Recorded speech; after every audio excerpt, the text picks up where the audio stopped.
శ్రీకాకుళం జిల్లాలో cargo airport పేరుతో విధ్వంసం చేస్తే సహించేది లేదని సిపిఎం పార్టీ నేత శ్రీనివాసరావు అన్నారు. కార్గో ఎయిర్పోర్ట్ పేరుతో దోపిడీకి పాల్పడితే సహించేది లేదన్నారు. కార్గో ఎయిర్పోర్ట్కి వ్యతిరేకంగా బలవంతపు భూసేకరణ ఆపాలని కోరుతున్నామన్నారు. కార్గో ఎయిర్పోర్ట్ పేరుతో బలవంతంగా భూములు తీసుకోవడం వల్ల ఇక్కడ ప్రజలు నిరాశ్రులు అవుతారని కార్గో ఎయిర్పోర్ట్ వ్యతిరేక పోరాట కమిటీ ఆవేదన వ్యక్తం చేసింది. దేశంలోనే అతిపెద్ద ఎయిర్పోర్ట్ అయిన ఢిల్లీ కార్గో ఎయిర్పోర్ట్కి 150 ఎకరాలు మాత్రమే ఉందని అన్నారు. ఇక్కడ కార్గో ఎయిర్పోర్ట్కి 1400 ఎకరాలు ఎవరు ప్రయోజనాల కోసం కేటాయిస్తున్నారని ప్రశ్నించారు.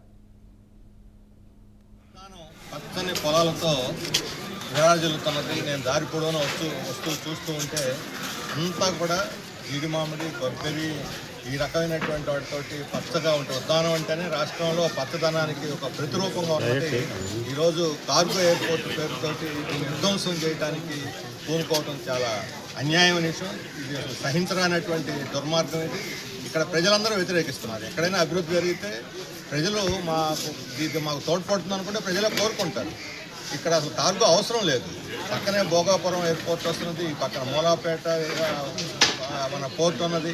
ఇప్పుడు ఉన్నట్లుండి కార్గో ఎయిర్పోర్ట్ అనే పేరుతో తీసుకొచ్చేది కేవలం రియల్ ఎస్టేట్ ప్రయోజనాలకు తప్ప ఇంకోటి కాదు. రాష్ట్రంలో చాలా చోట్ల చూస్తున్నాము. అవసరం లేని చోట కూడా భూములు తీసుకుంటున్నారు. ప్రజాభిప్రాయాన్ని మన్నించి ప్రజల యొక్క అభిప్రాయానికి విలువనిచ్చి ఈ కార్గో ప్రతిపాదన ఉపసంహరించుకోవాలని చెప్పి మేము డిమాండ్ చేస్తున్నాము.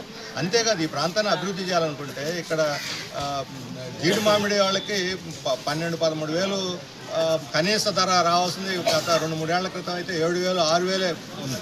ఇప్పుడు కూడా అన్ సీజన్లో పెంచేస్తారు, సీజన్కి వచ్చేసరికి తగ్గించేసి రైతుల్ని దెబ్బతీస్తా ఉన్నారు. మా ప్రాంతంలో కార్గో ఎయిర్పోర్ట్ నిర్మిస్తామని పెద్దలో ప్రభుత్వం వారు నిర్ణయించారు. దాన్ని వ్యతిరేకిస్తున్నాం.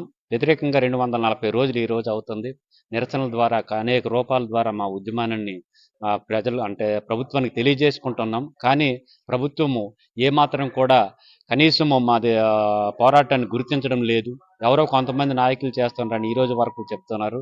అది శుద్ధ అబద్ధము. నిజంగా మీరు కట్టాలనుకుంటే ప్రజాభిప్రాయ సేకరణ చేసి మెజారిటీ అభిప్రాయాన్ని సేకరించి తద్వారా మీరు ముందుకు వెళ్ళాలని మనస్ఫూర్తిగా కోరుకుంటున్నాను. ఇక ఉద్యోగాలు వచ్చేస్తాయంటే మా పక్కనే మెట్టూరు బ్రిడ్జ్ ఒకటి జరుగుతుంది.